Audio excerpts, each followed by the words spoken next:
Hello, listeners. Welcome to the 7th episode of the Unlocking the Energy Trilemma podcast with our hosts Ravi Krishnan and Jose A. Martinez, JAM. Today, Ravi and JAM speak with Mike Caravaggio, Director of Thermal and Hydro Fleet at EPRI. Previously, Mike ran integrated chemistry solutions, serving the power and water industries, and held engineering, supervisory, and management roles at Ontario Power Generation, a Canadian-based utility company. Ravi, JAM, over to you. Thank you, Ava, and welcome, Mike, to the Unlocking the Energy Trilemma podcast. Thank you very much, Jose. Nice to be here.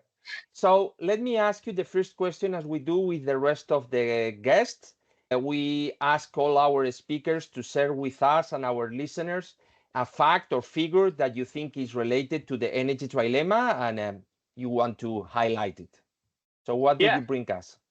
Perfect, Jose. So I thought long and hard about this, and a number that popped up in my head was from a recent analysis, and it's 4%. What the heck does that mean? 4%. So I looked at the last 5 years of output in Texas, in ERCOT, where we have a significant build out of wind and solar resources.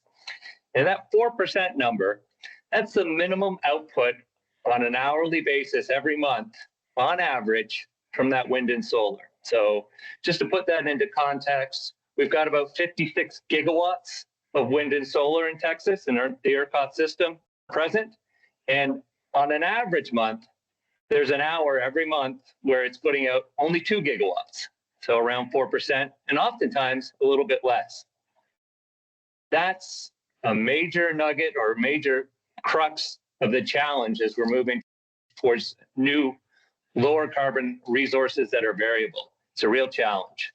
Perhaps just expanding on that, Michael, obviously this poses a lot of challenges for the thermal assets and hydro assets and other baseload assets, particularly in the context of supporting solar, wind, and energy storage, even though the percentage of electricity produced, as you say, is still not as significant as the installed capacity.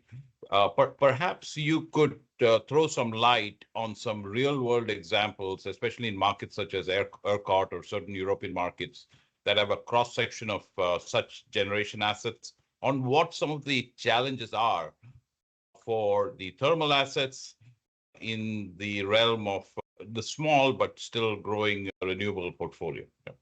Yeah, so let's unpack that ERCOT example a little bit more. So I said there's about 56 gigawatts of wind and solar. The average peak load in the spring in ERCOT's about 50 gigawatts. So that wind and solar on the lowest output hour, it might be putting out 2 gigawatts. On the best hours, it may be putting out 40 gigawatts on a 50 gigawatt system. Yeah. That means that there's a lot of thermal units, and that's predominantly thermal in Texas, that need to either move out of the way very quickly or come back on very quickly. Sure. And that's a real significant challenge to those assets for 2 reasons. One, they weren't designed for that. So the original intent for most of these thermal assets when they were built was baseload operation. And the second one is we're not building much of these anymore. So they're getting old. So I don't know about you, Ravi. I don't know about you, Jose, but as I've aged, if you ask me to touch my toes and come back up real quick, I can't do that like I used to. Unfortunately, power plants are a lot like that too. As they get older, if you ask them to do more, they have a tendency to throw something out, just like you or I might. We talk about energy transition, understanding in that transition that some new energy sources will replace existing energy sources. But in the States, for example, ICF reported a forecast of a 50% growth due to data centers, electrification, and so on, 50% growth between now and 2050. So it's more like an energy addition rather than energy transition. And what you are saying that thermal power plants will be required, it seems that the market will require them for a long time. Yeah, even before what I think is becoming a bit of a revolution here in the US and perhaps around the world with AI and the addition of demand from expansion of data centers. Even before that, though, we had indications in the US that we really needed to keep our thermal assets still operating. So I know here in the US or in Canada, we have an organization called the North American Electric Reliability Corporation. They're responsible for bulk energy system reliability, for the electricity system reliability.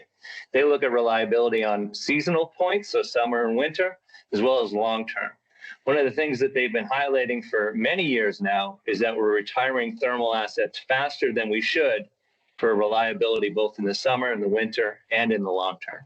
That's been occurring for 6, 7, 8 years. Now we're starting to see load growth, which is making it even more complex and even more of a challenge here in the US.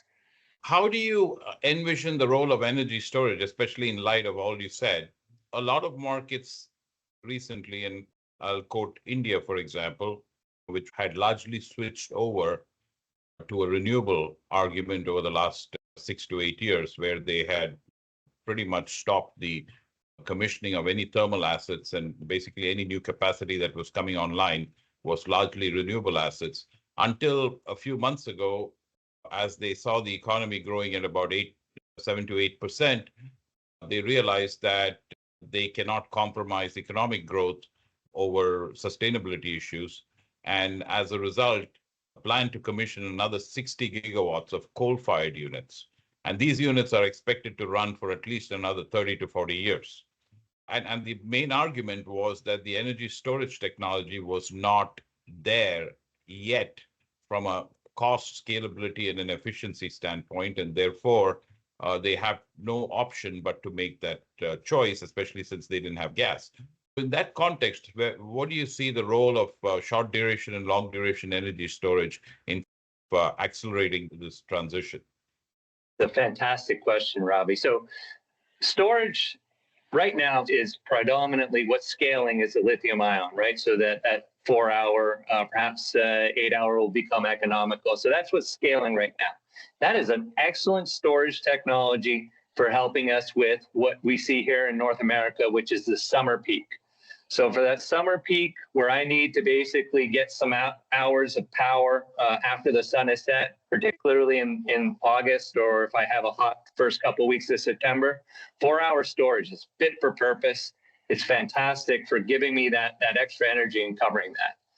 We also have winter peaks, though. And winter peaks occur at 5 a.m. to 8 a.m. before the sun rises. And if we have a long cold spell, they can last for a while. That 4 hour solution or that 8 hour solution doesn't work so well for that winter solution, especially if I don't get an opportunity to recharge it, like I would typically in a summer situation where I'm going to have a bunch of solar the next day to recharge it, and perhaps I can use some gas assets as well. Lithium ion is good for that summer, maybe less fit for purpose for that winter, but there's a bigger challenge here, right? As we scale wind and solar, there's seasonality to this. And when we have the huge surplus in North America is in the spring.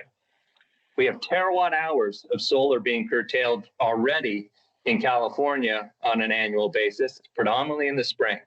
What we need is a solution that can take that energy and bring it into the summer or bring it into the winter.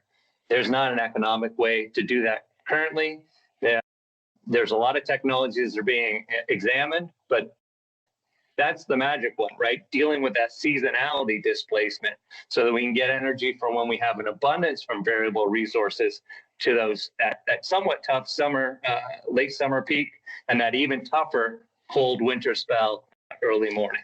You talk about scaling renewables. Let's say the whole world is investing massively in renewables, mainly wind and solar. We don't have the right long-term energy storage system yet. And at the end, this is producing a lot of volatility in the prices. Today is a hot topic in Europe. Let's say the negative prices in the market ahead. In the US, you had negative prices for 10 years in real-time markets. Are negative prices good or bad? So I think negative prices are complex, right? So what does a negative price mean? It essentially means that somebody's got a contract's been set up or there's a tax incentive that's allowing a generator to operate at a negative, a loss in the market, but continue to operate. So they're still made whole. If it's through a tax incentive, then it's not the ratepayers paying for it. If it's through a power purchase agreement that they're made whole and they're guaranteed a certain dollar per megawatt, then that negative, the ratepayers are still paying for it. You just don't see it in the wholesale prices. And then there's also a challenge for the ratepayers when you have negative prices. It usually means that in your jurisdiction, you're paying a neighboring jurisdiction to take that electricity. As a retail player, you're not going to see that negative price, but you're going to not see a negative wholesale price. You will see that cost to send electricity to your neighbors. And I know this deeply because we had this problem in Ontario when I was growing up from a surplus of baseload generation. So we would pay Michigan or pay New York to take electricity, and that would get built into our retail rates. So negative prices are good for wholesale buyers. But you and Ravi and myself, we don't have access to wholesale markets. And we probably don't want to have access to wholesale markets. Because the ones that did, especially in Texas, back in Winter Storm Uri, there was a company called Griddy. A lot of people had access to wholesale prices there. And that negative can easily turn to a positive. And when prices went to $9,000 per megawatt hour, that company went out of business and a lot of people had very unfortunate bills.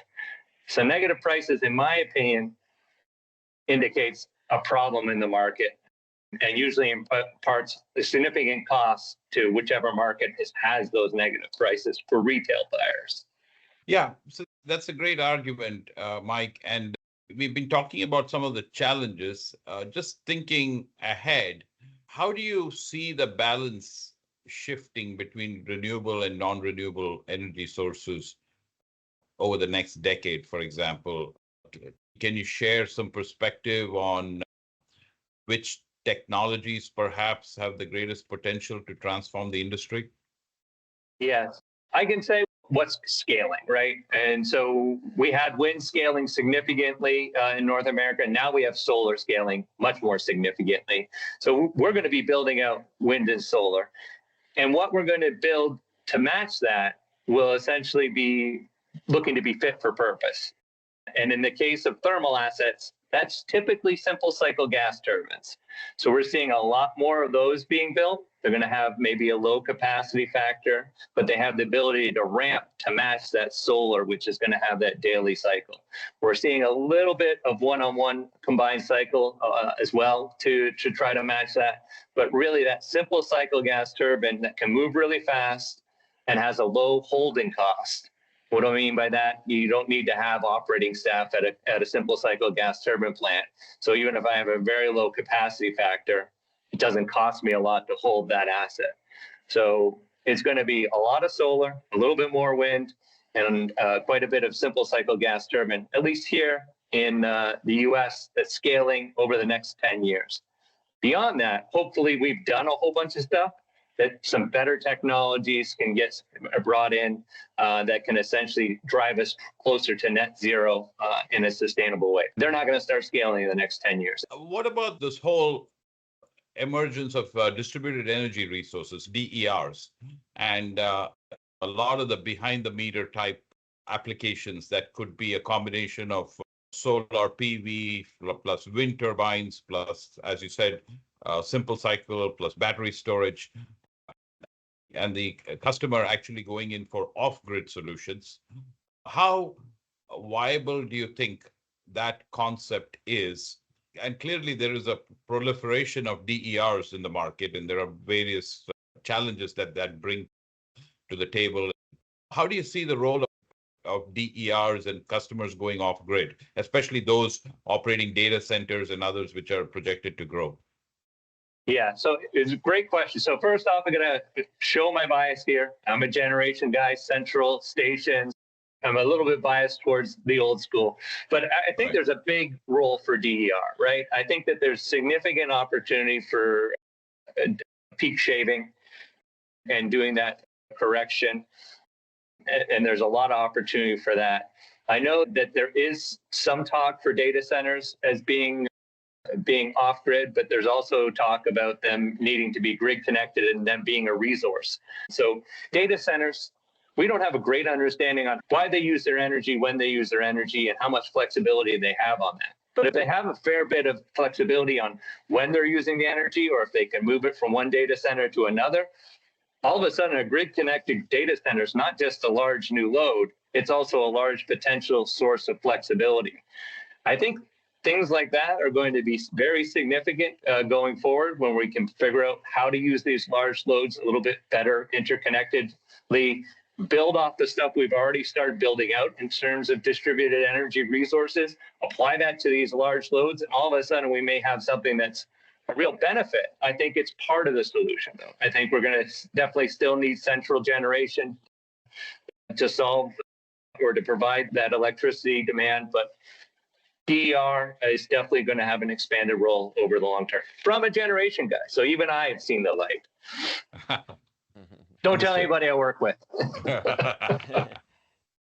And we have regions with big amount of renewables. We have a thermal fleet, and in some occasions we have a lack of let's say energy from renewables that has to be covered by thermal.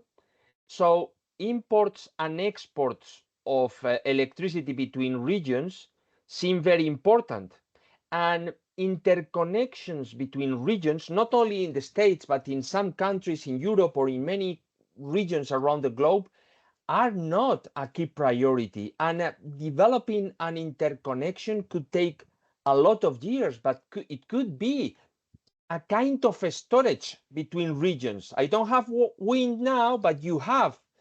You are more an eastern region, and then I can have more sun later. Or you have a thermal power plant that can cover my drop of renewables. So what do you think about interconnections?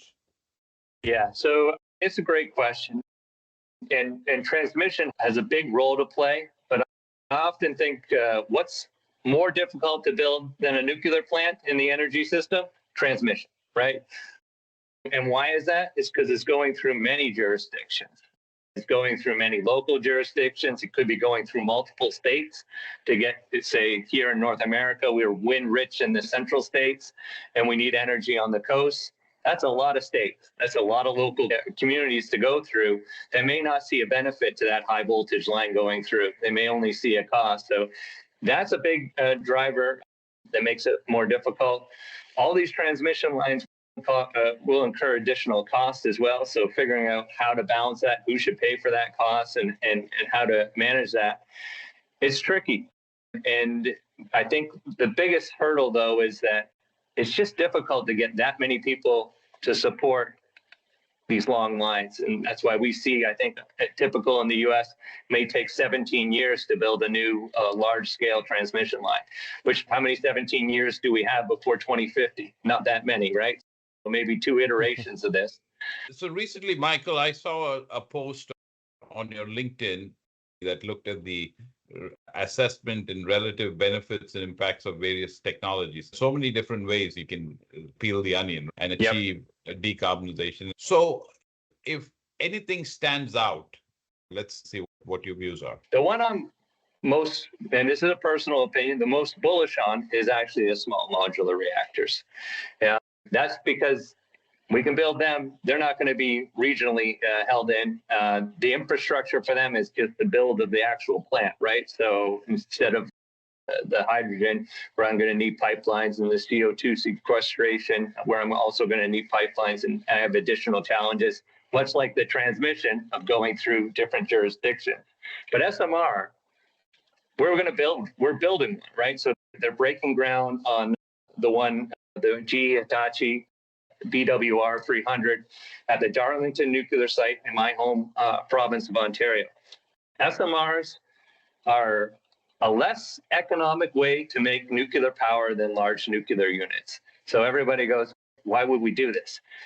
That's very much true, but you can build them in less time and you can build them for less money before you start making money, right? So a large nuclear plant could take 10 years, more often takes 20 years.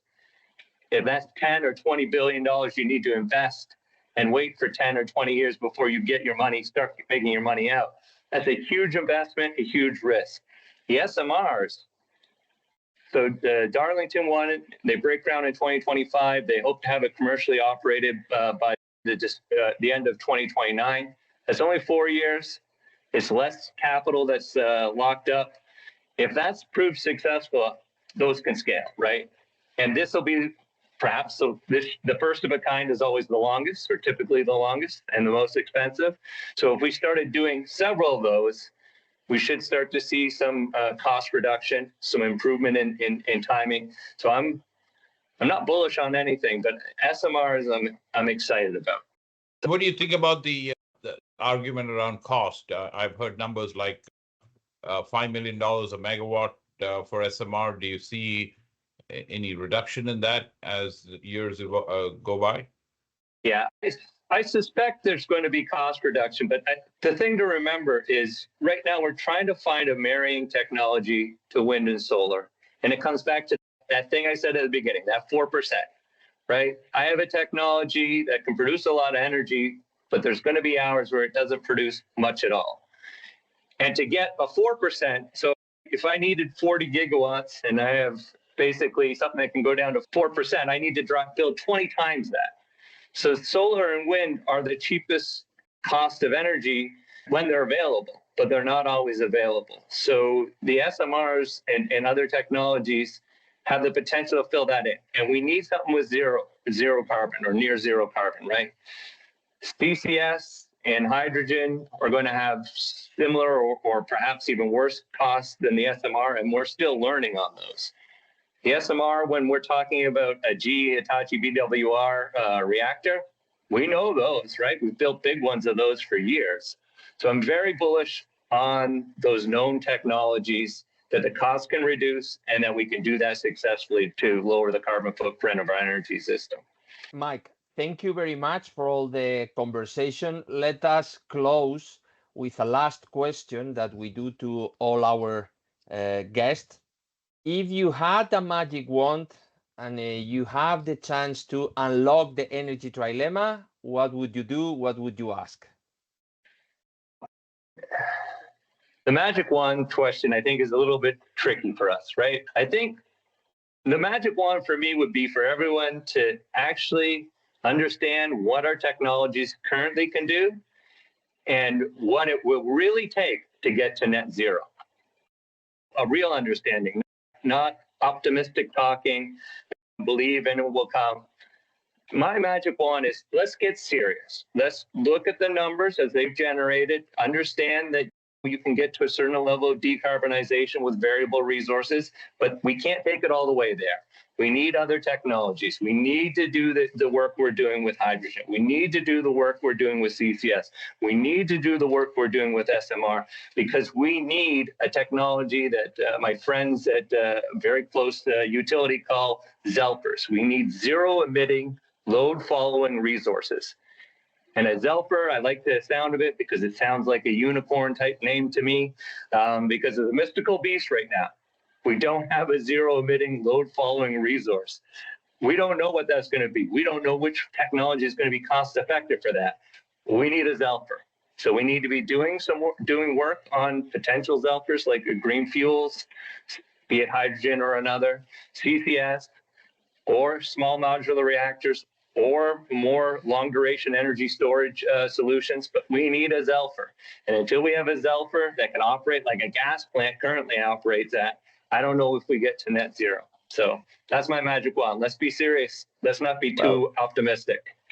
I think we'll have to touch with that magic wand a lot of politicians all over the world to modify their pitches, but let's cross fingers it works. Okay, Excellent. Mike, thank you very much indeed. Thank you very much. And I think ZELFR is a term that we'll remember for some time now. It's certainly a new terminology for our viewers. Thank you so much for your time. today. We look forward to having you again on the show to discuss more on such topics. And thank you to our viewers as well for joining us. Thank you very much. Thanks, guys. Thank you. We hope you liked this conversation. Follow us on LinkedIn or subscribe for free to the podcast on the platform of your choice, Spotify, Amazon, YouTube, or Apple. Because in the next episode, Ravi and JAM will speak with another industry expert who will help us to unlock the energy trilemma.